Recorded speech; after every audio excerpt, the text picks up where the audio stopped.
Is the Cracker Barrel logo saga finally over? Hello and welcome to The Week in Restaurants, a look at the most important stories in the restaurant industry this week. I'm Jonathan Mays, Editor-in-Chief of Restaurant Business, and I am here with Executive Editor Lisa Jennings.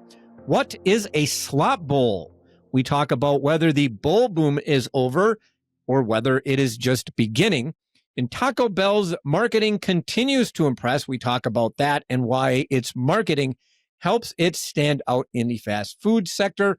Later on Tech Check, Joe Guszkowski, Senior Technology Editor, talks mergers and acquisitions. But for now, Lisa, have you heard that something happened at Cracker Barrel recently? There has been some news about Cracker Barrel. So I know you guys talked about this last week, but the news continued into this week. And I really think it's been an internet firestorm that's been politically motivated, but there were certain people fanning the flames. President Trump weighed in this week saying the chain should go back to the old logo and admit a mistake based on customer response. And he said to just manage the brand better than ever before and that it would get $1 billion worth of free publicity if they played their cards right. And so Cracker Barrel did, in fact, decide they would go back to Uncle Herschel and his barrel on the sign. I think it did impact the stock price. Jonathan, maybe you can tell us about that. It does look like that has improved the stock price situation. Yeah, well, let me tell you a few things of what I think about Cracker Barrel. First off, I think going back to the old logo, just kind of common sense. Like it's at some point you just got to all right, that's it.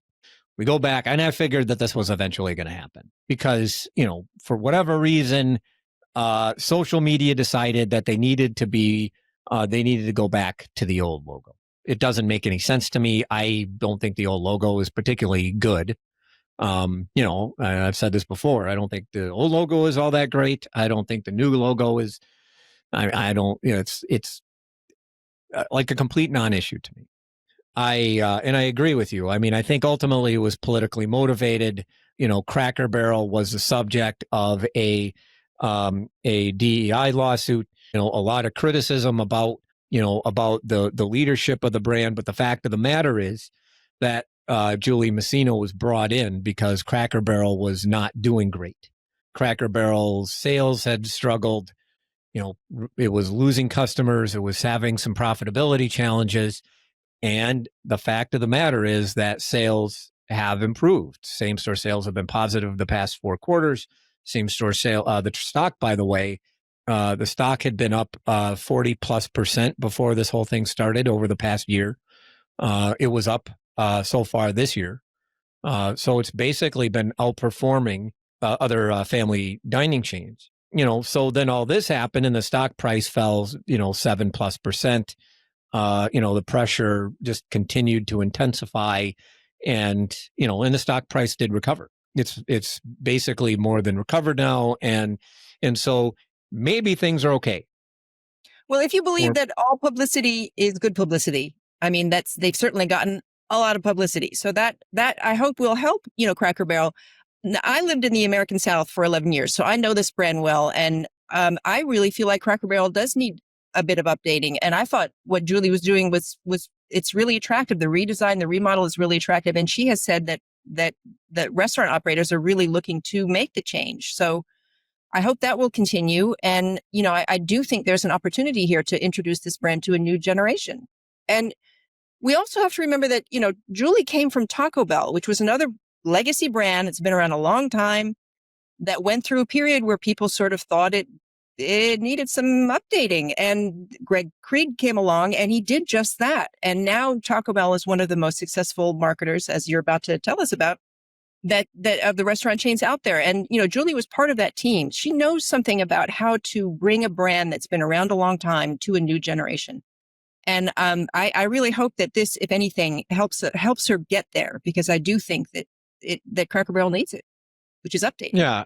Yeah. Greg Creed, by the way, if you go on LinkedIn, you might find a commentary from Greg Creed on this whole thing. And he took real issue with the criticism of Julie Masino. I'm going to take it a little further. One of the problems that I have with this entire thing is that we saw social media accounts, some social media accounts with a very high follower count, take go and find mid-level executives on LinkedIn making benign commentary about gay rights and stuff like that, and then just highlighting it for everybody else as if this is some sort of brand perception problem and things like that. I take real issue when you start doing things of that nature. When you're, it's one thing to criticize Julie Messino. We saw that quite a bit actually. It's one thing to criticize. The CEO gets paid in part because they are a lightning rod for criticism. That is one of the reasons why CEOs get paid to the extent that they do. Right. But when you start taking regular people within companies, that is a real problem. And you're exposing these people to all sorts of abuse, potential death threats, and all those sorts of other things that happen when people do these things on social media. It is a real problem. The one other thing I want to point out real quick is that some of the other critics of the whole thing are also being opportunistic. Now look, you don't actually have to like the logo. You don't. You can criticize what they're doing all day long. It actually is, in many respects, fair criticism. Because, like, look, if you don't like the new branding and that sort of thing, that is something that consumers absolutely have a right to say. But we saw some real opportunistic people, and one of them is Sardar Biglari. Steak and Shake has been extremely vocal on the social platform X about Cracker Barrel to an extreme extent, right? I mean, it's one thing for Burger King to take shots at McDonald's, for Taco Bell to take shots at McDonald's, for Wendy's to take shots at Five Guys and everybody else on the face of the planet. And that's perfectly 100% fair game.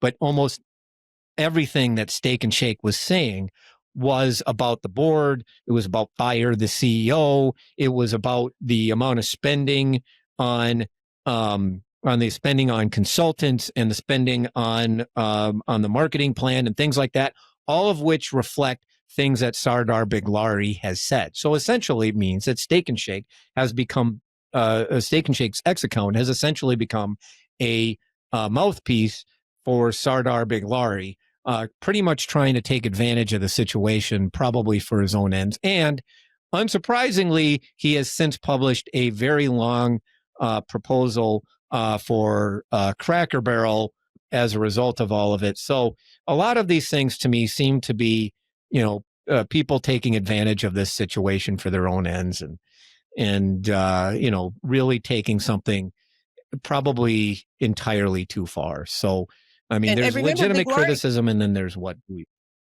Right. And Biglari was someone who made Julie's predecessor's life pretty miserable, right, at Cracker Barrel. So, Sandra Cochran was CEO before Julie, and he was also, more or less constantly on the brand, as an activist investor, right? No, he ran an activist campaign last year. And in his last letter, before all this happened in November of last year, he warned that there was a real chance of a 50% stock price decline if he wasn't named to the board. Not if they made changes, but if he was not named to the board. Guess how much the stock price changed after that? It was up 20% after that. So it's just kind of, I don't know. I mean, it's the whole thing was just, it just took just sort of this life of its own, and then just kind of went beyond, I think, real, legitimate brand criticism to just an extreme level. And then you had a lot of, people just sort of taking advantage of that. Right. Speaking of weird criticism, Lisa Jennings, what the hell is a slop bowl? Yeah, the slop bowl is a term that has come from social media, not surprisingly. It's really come from all the gym bros and sisters out there who are, trying to cram as much protein into a bowl. And so they have been popular for a few years on mostly TikTok. And the New York Times and a few other people have kind of used this term to describe the fast casual space that, is the bowl concept, like your Chipotle, Cava, and your Sweetgreen. Because, you have a bowl where stuff is put in, food is put in together. And, the term slop was used to describe that. And it really, in the New York Times, it was meant to be a metaphor for our lives, the slop from AI that's now seen all over social media, and the fast fashion, things like that, that are, things that we are surrounded by that are really perhaps not that valuable. But I think the criticism, or at least using this term in terms of any of those restaurant brands, is unfair. Because American consumers love their bowls. They're not going away. They love putting stuff in a bowl and mixing their foods. And, so this is something that consumers have asked for and has now resulted in the creation of these brands that are, people love it. So I'm not sure I love the idea that slop is being used in terms of, these three brands. But as soon as they had a bad first half of the year, people were quick to bring up that term and say it's all slop. But that's where that came from. So I'm in defense of slop bowl. Yeah, you know what? I'm going to have to agree with you on that. I don't know. I was looking at some of this stuff, and first off, I do like myself a bowl on occasion. And I really do. I mean, when I go to Chipotle, I probably prefer a burrito, but I also can't handle the amount or the number of calories that are in a typical Chipotle burrito. And a lot of people like bowls. I think Chipotle, if I'm not mistaken, sells more bowls than they do burritos, for instance. Yeah. So, and in a place like Chipotle, that's where consumers are actually making a choice, because you have multiple options of items from Chipotle. You can get a burrito, which is not a slop bowl by any definition, or you can get a bowl, or you can get a quesadilla, whatever, and things of that nature. But you can get tacos and stuff. But so you got consumers that are actively making a choice, and for years they have been choosing to get a bowl. So I don't quite understand it. I mean, to me, I always think this is one of those things where I tend to think that it's either New York-based journalists or food writers, and I cannot actually decide which one. And these people live in this weird bubble, and it drives me insane. It tends to be snobby. It looks down on certain types of food items, certain types of concepts, and frankly, certain types of population groups. And it really is the type of journalism that grates me so hard, it's not even funny. Think pieces like that should go away tomorrow. Anybody that says the term slop bowl in media that is not criticizing people for saying the term slop bowl should be immediately, I don't know, something or another. But the fact of the matter is, it is just in bubble snobby writing, and it drives me insane. Speaking of Americana, by the way, Lisa Jennings, have you heard of Taco Bell? Yes, Taco Bell is a brand. Did you want to talk about slop bowls more? Well, I just wanted to say in defense of slop bowls that also the news this week about in the slop bowl world was Chipotle offering, sort of family style,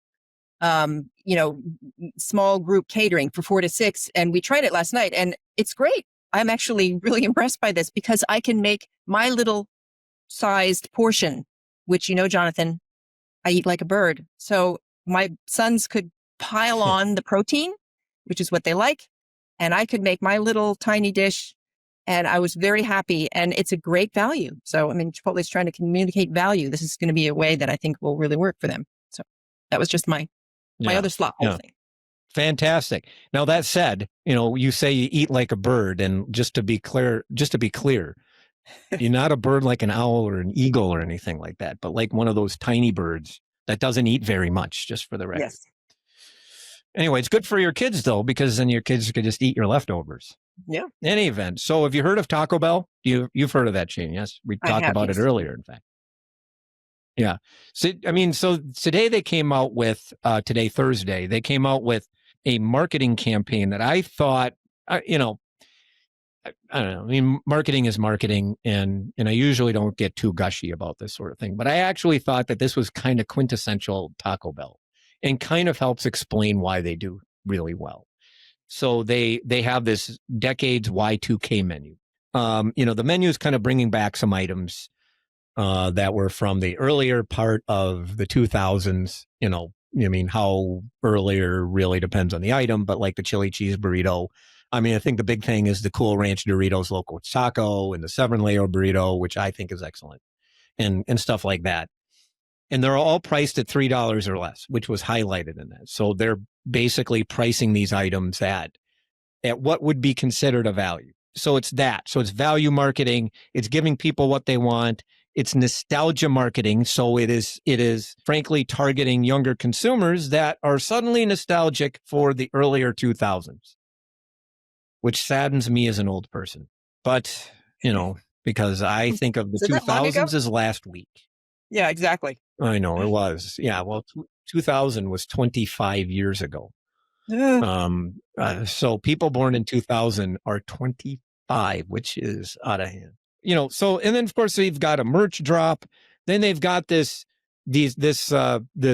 in-app game tied to its loyalty program called Crunchkins. So you take care of this taco pet, and Right. you have to feed and evolve this taco pet by buying stuff and playing games on the app and things of that nature. And then you can earn merchandise. But ultimately for Taco Bell, it's encouraging people to get active within the loyalty program. They're bringing Lil Jon for a special event in Los Angeles that none of us are invited to. And then they've got this merch drop with this person I've never heard of because I'm too old. And so it's just, I think it's fascinating. It just kind of shows to me why they win. And you talked about it earlier. Their marketing is phenomenal, absolutely phenomenal. And and you mentioned Greg Creed. Greg Creed is the one that basically came up with the Taco Bell formula. And I think especially in hindsight, we don't appreciate that dude enough, what he's really done at Taco Bell. Remember before he came in, when Taco Bell was being attacked for the ground beef being like 40% filler, there was this whole movement where Taco Bell was being dragged through the mud in headlines, and he came in and just hit it straight on. And I think there were like full page ads, and then people read newspapers, addressing the issue, which was really interesting. He came in and not only kind of hit at that issue that was dragging them through the mud. And then he came along and developed this marketing campaign after marketing campaign that really did bring in a modern customer. And so speaking of the year 2000, I had a baby in the year 2000. That baby is now 6'3", and he loves Taco Bell. He goes there all the time. He's a starving young, just starting his career guy. Taco Bell's his brand. He loves Chipotle. He loves others too. But, they've captured this generation. He's who they're looking for. Yeah, I remember in the early 2000s, I frankly stopped going to Taco Bell because I frankly got grossed out. It was kind of a cheap, low price chain that just kind of, the stores weren't great. I remember telling my wife at one point, I'm like, that's enough. And then for the longest time, I more or less said that I aged out of Taco Bell. But the reality is that they've done a phenomenal job now for years. They've got this formula, and they keep producing marketing stars. Look at how many really interesting people. You got current CEO of Taco Bell, Sean Tresvant. He was the CMO there. Brian Nickel came up through marketing. You got Greg Creed. So, they've just, so right now it's basically a marketing executive, restaurant executive factory. They are, they can't seem to do anything wrong, and their same store sales have continued to grow and continued to perform among all groups, even in a market like this. So hats off to Taco Bell. They've done a phenomenal job. No question. Love that crunch wrap. Coming up later, Joe Guszkowski talks technology and M&A. But first, whatever ad Spoon sends us next. Are you looking for a new podcast that provides practical tips for running your restaurant business? Do you want to hear from the food service world's most influential decision makers? Then go subscribe to my podcast, Takeaway with Sam Okus, which features everyone from the CEOs of the biggest restaurant chains to the leaders of small but mighty emerging brands. At the end of each interview, I provide my takeaways from the discussion, giving you actionable insights that you can take with you on the go. Go subscribe to Takeaway with Sam Okus wherever you listen to podcasts. Hello, and welcome to Tech Check, where I, Joe Guszkowski, talk really fast about one big topic in restaurant tech. This week, remembering the summer of M&A. As Labor Day looms, I decided to take a look back at some of the stories we've written over the past 3 months, and one big theme emerged. There was a lot of M&A action this summer, and it involved some of the very biggest companies in restaurant tech. DoorDash acquired 3 companies this summer, Deliveroo, 7 Rooms, and Symbiosis. Olo got acquired by private equity firm Thoma Bravo, and 2 of the biggest back-of-house vendors, QSR Automations and Crunch Time, announced a merger. The overstuffed restaurant tech market had definitely been due for some consolidation, and this summer the dam finally broke, as valuations came down and motivated buyers ponied up. It has created a new tech giant in DoorDash and taken Olo off the table as a consolidation piece. The impact of all this M&A for restaurants, though, remains to be seen. I know some operators are worried about having fewer options or having to deal with vendors who want to play hardball over integrations. On the other hand, it could also result in more streamlined systems and a less cluttered marketplace. But maybe we'll get to the bottom of all that next summer. And that should do it for The Week in Restaurants, which was edited, as always, by Spoons. Artwork by Nico Hines. You may find this and other episodes of the podcast on our website at restaurantbusinessonline.com, but please subscribe on Apple Podcasts or Spotify. I'm Jonathan Mays for Lisa Jennings. Thank you for listening.